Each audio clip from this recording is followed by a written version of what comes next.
Nahuli na ang isang lobo na tumakas mula sa isang zoo sa Daejeon sa South Korea matapos ang 9 na araw na malawakang paghahanap dito.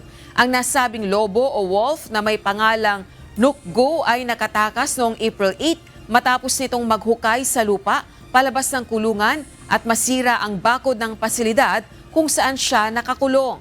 Nagsagawa ng malawakang operasyon ng mga otoridad gamit ang daang-daang tauhan, drones at thermal cameras na nagdulot pa ng pansamantalang pagsara ng isang paaralan.